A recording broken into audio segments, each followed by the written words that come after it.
No programa de hoje, nós vamos ver como será o desfecho da profecia de Daniel 8 e 9 e o que isso tem a ver conosco e com os momentos finais da história do mundo. É agora, no programa Escola Bíblica.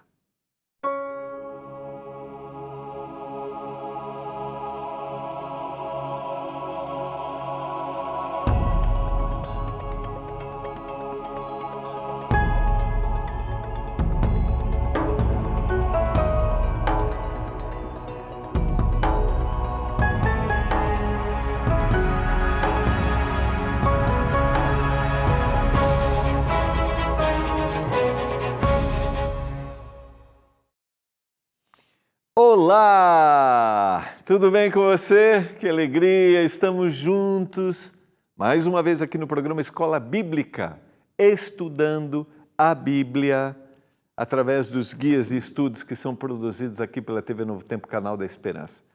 Está passando aqui pela primeira vez, está assistindo esse programa pela primeira vez? Seja bem-vindo. Aqui na TV Novo Tempo, nós estudamos a Bíblia, gostamos de estudar a Bíblia. Temos uma diversidade de programas com outros temas, mas que apresentam princípios de vida que estão fundamentados na Palavra de Deus. E aqui no programa Escola Bíblica, nós estudamos a Bíblia através dos nossos guias de estudos. Seja um aluno da Escola Bíblica. Isso mesmo. É gratuito, não custa nada. Só a sua disposição, seu desejo de conhecer mais a Palavra. Você tem vontade de conhecer? Não, sou meio assim, desconfio, não acredito. Está tudo bem. Então, fica com a gente, não vai embora, acompanha. E se você sentir no coração o Espírito Santo falando, que a gente acredita que o Espírito fala, hein? O Espírito Santo falando, peça seu guia de estudos, abra a Bíblia. O guia só leva para a Palavra de Deus. Esse é o objetivo do guia de estudos. Olha, e eu quero mandar abraços hoje, de novo, para o pessoal que está sempre ligado com a gente, acompanhando, mandando mensagens aqui. Hoje tem recadinho hoje? Acho que hoje vem do Ceará, isso mesmo. Boa noite, eu sou a Germana, aqui de Fortaleza, no Ceará. Obrigado por tudo que eu estou aprendendo, eu amo vocês. Obrigado, Germana. Obrigado, carinho, que bom que estamos aprendendo juntos, né? A gente vai... Quero dizer para você, Germana, que quando eu paro para estudar, para ler, para orar, pedir a iluminação de Deus, eu vou te dizer que a gente aprende de novo e de novo e de novo. Às vezes a gente descobre algo que a gente não tinha tido percepção antes. É isso mesmo, que a gente tem que ter é a disposição em aprender. Então, obrigado pelo carinho, abraço para os nossos queridos amigos que estão ligados com a gente no Ceará. Olá, pastor Gilmar, eu sou Patrícia, da cidade de Fortaleza. Olha, está aqui com o guia de estudos, a Patrícia. Como está incrível esse estudo, o Espírito Santo está falando muito ao meu coração. Deus abençoe essa obra que tem impactado milhares de pessoas. Muito obrigado, Patrícia. Deus abençoe muito a você, abençoe sua família. E você tocou ali um aspecto importante, né? É o Espírito Santo que vai falando realmente ao nosso coração quando nós abrimos para que Ele fale. Porque o Espírito Santo fala à medida que nós nos dispomos a ouvi-lo. O mesmo Espírito que um dia esteve no processo de composição do texto bíblico, inspirando o autor bíblico para escrever, o mesmo Espírito que esteve no processo de composição para que os livros estivessem aqui, para que fossem escritos e depois fossem copiados, para que a gente recebesse hoje. Esse mesmo Espírito fala para nós hoje. Obrigado, Patrícia, um abraço para todos os queridos amigos do Ceará. Vamos orar a Deus para que o Espírito nos ilumine ao abrirmos a palavra. Pai, obrigado porque estamos juntos mais uma vez. Nós vamos abrir a Bíblia, vamos concluir o estudo 12 da profecia das 2.300 tardes e manhãs, dos 490 anos. Às vezes a gente ouve, pode ser uma coisa tão estranha, dados, números, mas revelam o teu amor para cada um de nós, a salvação que o Senhor nos oferece.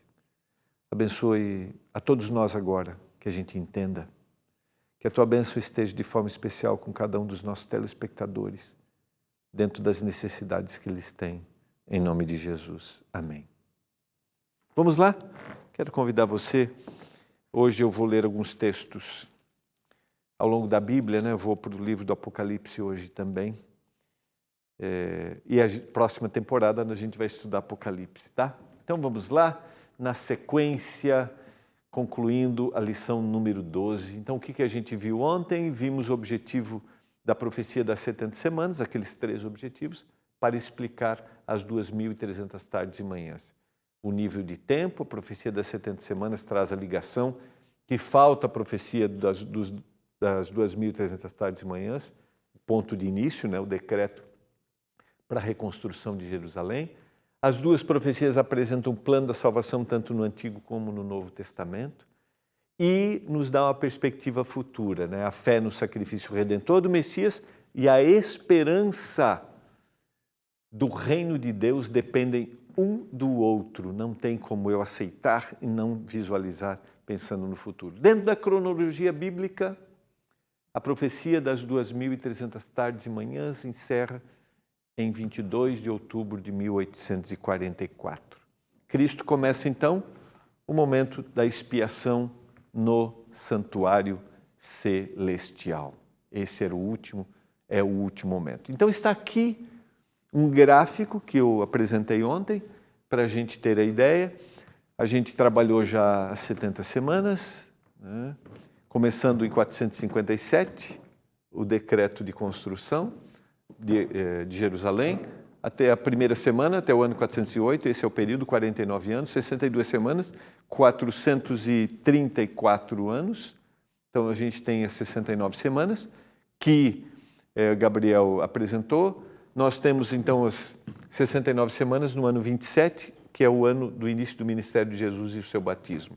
E agora temos a última semana, no ano 31, no meio da semana, a morte do Senhor Jesus, e no ano 34, a conclusão, o apedrejamento de Estevão. Então, nos sobra 1.810 anos, e nós vamos, então, até 1844, até 2.300 tardes e manhãs, e o santuário será purificado. Então, nós temos aqui o último momento, lembrando que nós estamos, quando falamos da purificação do santuário, só para recordar, estamos falando de uma prática lá do Antigo Testamento, o sacrifício diário que culminava com o dia da expiação, quando havia a purificação do santuário, o sacerdote passava agora do santo para o santíssimo. Esse era o dia que todos deveriam se apresentar definitivamente diante do Senhor, não poderia haver nada que tivesse escondido. Esse era um dia de salvação definitiva, mas um dia de juízo também. E, segundo a profecia, em 1844 o Senhor passa agora do santo para o santíssimo. Quando ele sobe ao céu, ele inaugura, então ele passa em todas as partes do santuário, como havia feito Moisés lá no Antigo Testamento. Mas em 1844, agora, profeticamente, como acontecia no ritual do dia da expiação, ele passa para o Santíssimo e é o último momento da história. Então, neste último momento da história, o que acontece? É o juízo divino e, definitivamente, a vinda do Senhor Jesus. E você pode perguntar assim, mas por que o ano de 1844 está dentro da profecia? Por quê? E eu quero recordar um pouquinho com você. Daniel capítulo 9, verso 26. Ele fará firme aliança com muitos por uma semana.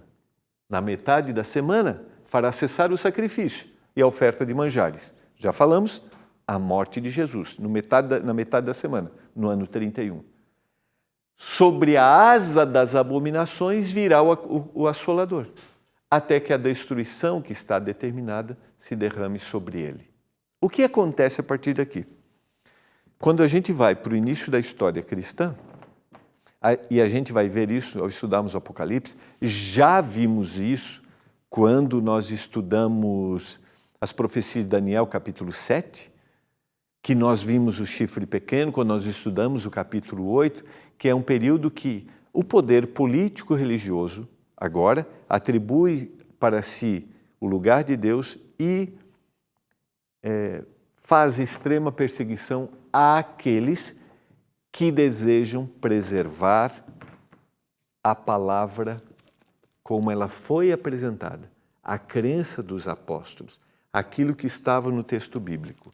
E aqui nós temos que há esse período de extrema perseguição após a morte do Senhor Jesus, após o sacrifício. Quando nós vamos ao texto bíblico e nós lemos na semana passada Atos capítulo 7, onde a gente tem o discurso de Estevão e na sequência a gente tem a morte de Estevão, apedrejamento, no verso 1 diz assim: naquele dia levantou-se grande perseguição contra a igreja em Jerusalém. E todos, exceto os apóstolos, foram dispersos pelas regiões da Judéia e Samaria. Essa perseguição, verso 2, continua: alguns homens piedosos sepultaram Estevão e fizeram um grande pranto sobre ele. Saulo, porém, assolava a igreja, entrando pelas casas e arrastando homens e mulheres, encerrava-os no cárcere. Essa perseguição é feita pela própria igreja dominante religiosa, pelos próprios judeus que fazem essa perseguição aos cristãos ali. E na sequência, porque os cristãos começam a crescer cada vez mais, a gente tem agora o surgimento do chifre pequeno e a gente tem uma perseguição que se dá pelo poder político religioso. No início da história cristã, nós temos extrema perseguição e uma série de investidas para que cristãos fossem mortos e para que a palavra de Deus não fosse pregada, não fosse propagada. E a gente vai ter aí, se vamos para o livro de Daniel de novo, vamos para o livro do Apocalipse, nós vamos ter o período de perseguição dos 1260 anos. Durante todo o período da Idade Média, de 538 até 1798, nós temos um período de extrema perseguição, quando é dado poder do império à autoridade religiosa e quando no final esta autoridade religiosa perde esse poder. Mas Deus sempre preserva aquele que é fiel. Sequência. Vamos analisar historicamente. Nós temos alguns eventos, porque o nosso objetivo é dizer por que 1844. Nós temos alguns eventos que marcam o século XVIII e o século XIX. A gente poderia voltar um pouquinho, eu vou voltar aqui um pouquinho. Por exemplo, lá em 1517, a gente tem investidas de reforma religiosa, mas lá em 1517, a gente tem a grande reforma protestante. Dentro da grande reforma protestante, nós temos agora os reformadores que começam. Nós temos, por exemplo, a publicação da Bíblia por Gutenberg, traduzindo a Bíblia para o alemão. A Bíblia se torna popular, ela é espalhada. E nós temos movimentos religiosos que surgem dentro da reforma que começou, dentro do primeiro movimento religioso. Deus preservou ao longo desse tempo verdades da palavra, preservou, mas a Bíblia foi tirada da mão do povo, a Bíblia era trancada, a Bíblia as pessoas não tinham acesso, culturalmente elas também não tinham acesso à questão cultural e elas acreditavam naquilo que era pregado. Mas Deus sempre preservou com extrema perseguição. Mas agora nós temos de volta a palavra que começa a ser disseminada, a palavra que começa a ser espalhada. Mas o que acontece aí? Reformadores começam a perseguir os próprios reformadores. Porque, pense, 1200 anos sem ter acesso à Bíblia, acreditando no que se falava, né? Uma totalmente tradição oral. Mas agora você não consegue restaurar todas as verdades, mas cada grupo reformador começou a restabelecer pedaços, trechos e focaram nisso. Eu poderia citar muitos deles aqui, como, por exemplo, um grupo chamado Anabatista, que traz a reforma do tema do batismo, por exemplo. Eles começam a estudar e dizem, não, o batismo tem que ser por imersão. A palavra diz, é afundar, a pessoa tem que crer. E aí começa a haver perseguição dos próprios reformadores contra esses que traziam uma nova visão. Mas a verdade começa a ser restaurada e começa a ser espalhada.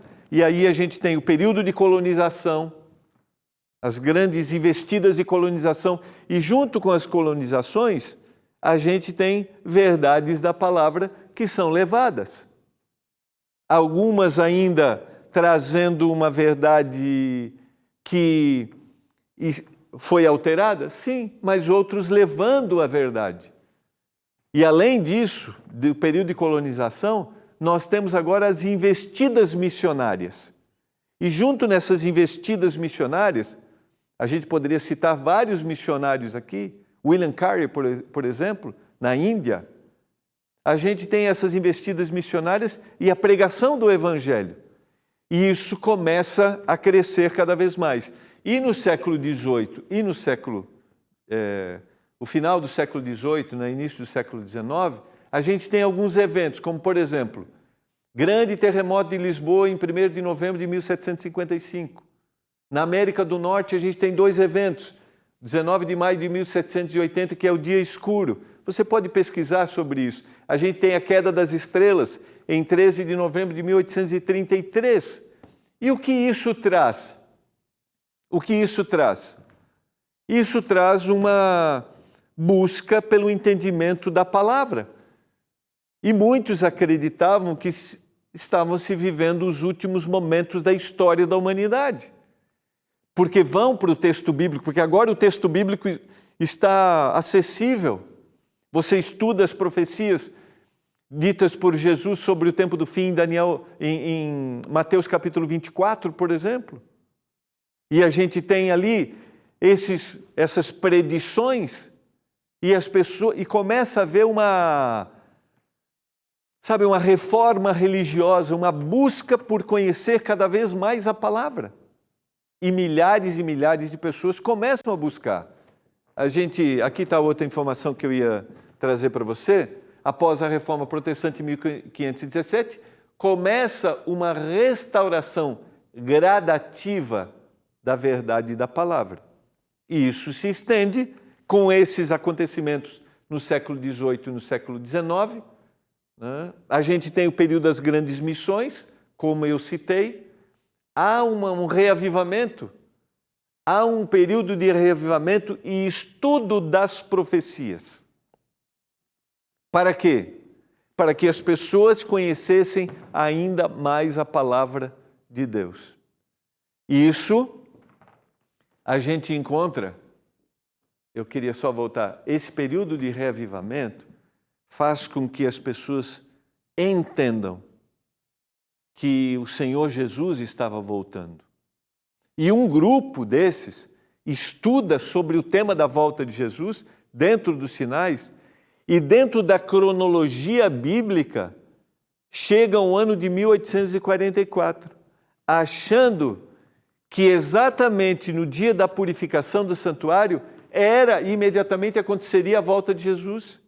E eles vão para 22 de outubro de 1844, dizendo, Jesus está voltando. Esse grupo era liderado por um homem chamado Guilherme Miller.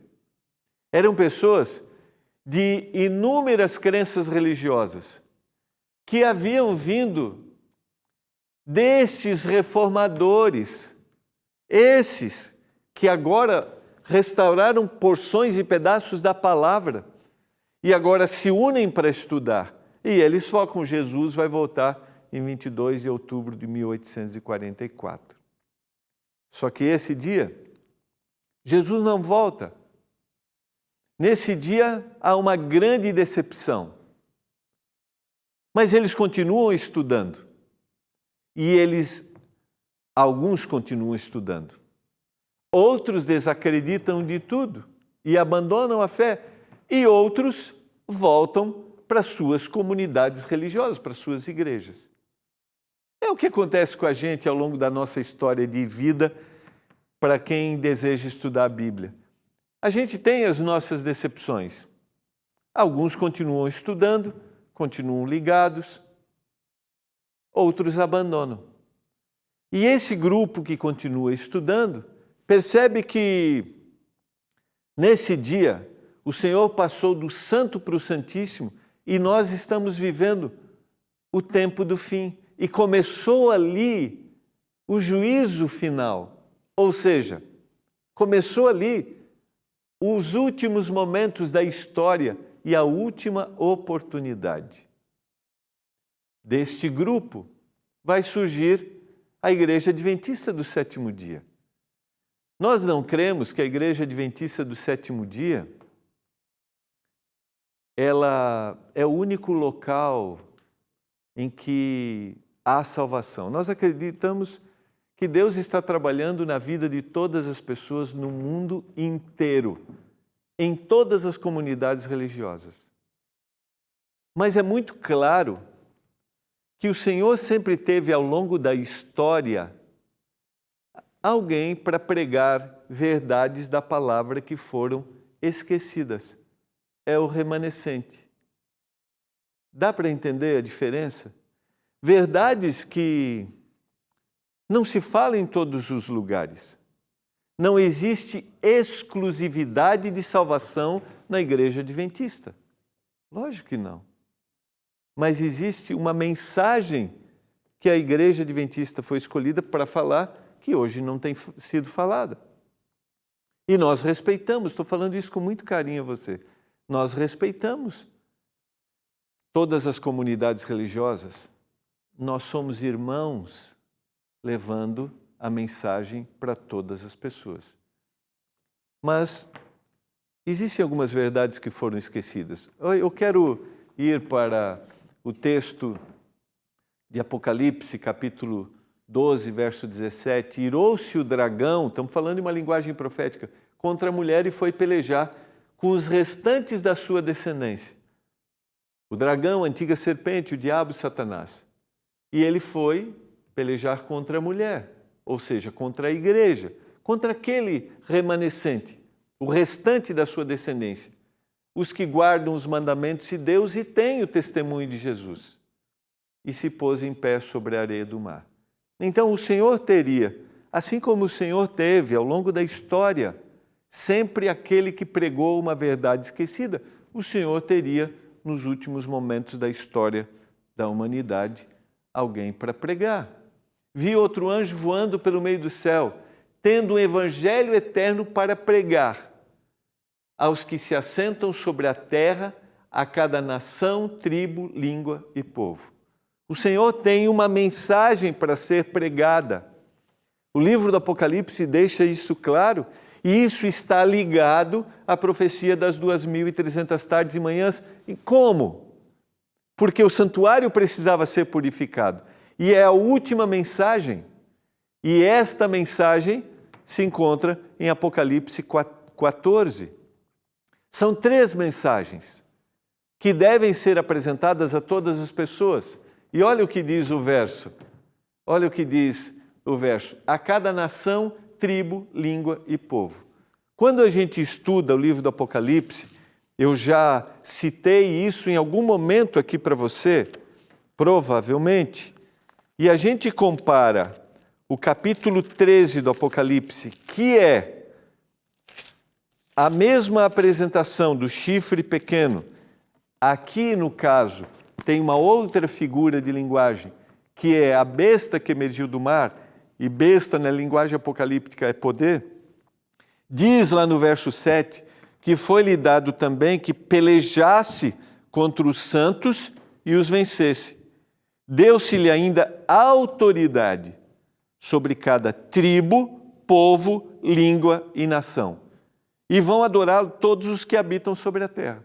Quando a gente compara o capítulo 13 de Apocalipse com o capítulo 14, a gente tem uma mensagem que foge àquilo que o Senhor apresentou, uma mensagem que foi alterada, e no capítulo 14 a gente tem alguém, um povo, para pregar a mensagem da palavra. Quero dizer para você que o Senhor deseja que nós preguemos, todos nós, independentemente da nossa comunidade religiosa, da nossa igreja, o Senhor quer que a gente pregue aquilo que a palavra diz, não aquilo que a tradição diz ou aquilo que eu herdei. Por isso, estudar a história e entender o período de reforma que foi gradativo, porque nem todo mundo conseguiu reformar tudo e alguns se concentraram naquilo que receberam e não continuaram. Por isso, nós vamos a esse grupo que continuou e preservou. Só que esta mensagem que foi restaurada, itens que foram esquecidos, devem ser apresentados a toda a nação, tribo, língua e povo, quando haveria uma oposição. E é isso que o Senhor está dizendo. E eu quero terminar concentrando nesta mensagem, que é a primeira mensagem. Dizendo em grande voz, temei a Deus e dai-lhe glória, pois é chegada a hora do seu juízo. E adorai aquele que fez o céu, a terra, o mar e a fonte das águas. Que mensagem deve ser apresentada para os últimos momentos da história? A mensagem de salvação, mas uma mensagem de juízo. Porque quando eu apresento a mensagem do santuário, eu estou apresentando uma mensagem de salvação, a gente viu. O Senhor passou do santo para o santíssimo. O Senhor está no santuário celestial intercedendo por mim e por você. Mas esta também é uma mensagem de juízo. E eu devo dizer, o Senhor voltará, então adore aquele que fez os céus, a terra, o mar e tudo o que neles há. Eu quero convidar você neste momento. Você deseja, primeiro, aceitar a mensagem de salvação que o santuário nos apresenta? Você deseja? Segundo, você deseja entender que, junto com a mensagem de salvação, a gente tem uma mensagem de juízo? Não é o juízo para nos fazer ter medo de Deus, não. Mas é o justo juiz que vem resgatar aquele que foi fiel a Ele.